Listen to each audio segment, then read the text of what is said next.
Sophie found her laugh out here. You know, I don't ever remember hearing her laugh the whole time we were in Memphis. But everything in Kansas was just so funny to her. Sometimes when we first got here, she'd laugh so hard she'd start to cry. And she didn't even care. And then there was another time she laughed so hard I thought she was going to have a stroke. She scared me half to death. When she calmed down, I asked her, how come you never laughed like that in Memphis? She said her laugh was too free to come out in a place where a colored woman's life wasn't worth 2 cents on the dollar. Who would ever find that funny? She was right. Sophie's always right.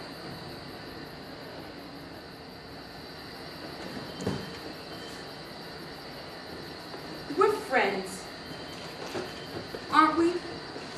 Yes, I said we are. Then I wish you'd just call me Fanny. You don't have to call me Miss Fanny. I didn't mean to offend you, Miss. It's just that I like to call you that because it reminds me that a colored woman is a precious jewel, deserving of my respect, my love, and my protection. Well, what a sweet thing to say. My mother taught me to say it. She used to make us say it at night like other folks say prayers. There were some other things she used to say, but I can't remember those anymore. When I run off after they sold her, I tried to close my eyes and picture her saying them. But all those Indian words were looking for a space in my head too. So I forgot them all, except what I just told you. She used to say, if a colored man could remember this one thing, it would make life a whole lot easier on a colored woman. Can I put it in the book? With Miss Leah's stories? It's not just about Miss Leah's stories anymore. It's sort of about all of us. It would be my honor to be considered. Oh, good. The land we're standing on, and she's married to a man who'd rather run toward Piccadilly Circus.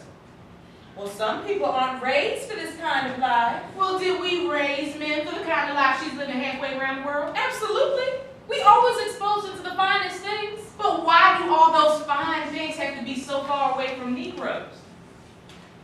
I just think that Minnie's having such a good time out there, and coming home is probably the last thing on her mind. Do you know how much land they could be buying with all that money that they're running through, living so high on the hall? They have plenty of time to buy land. All that money, and the best he can think to do with it is move to England and print some books of bad poetry. They weren't that bad. Oh, they were terrible. Odes to spring. You couldn't even tell a Negro had written.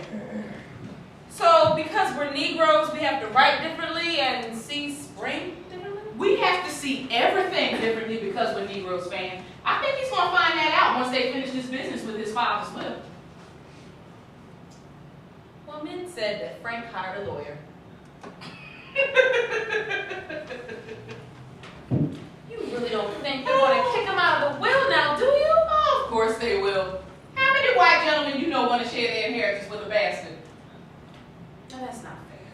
Oh, he's the one who kept going on and on about his father this and his father that. And the man wouldn't even come to his wedding. Well, I'll just give him the benefit of the doubt.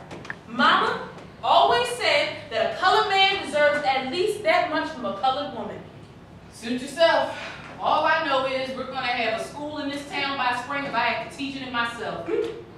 Poor children be crazy before they have a chance to learn their ABCs.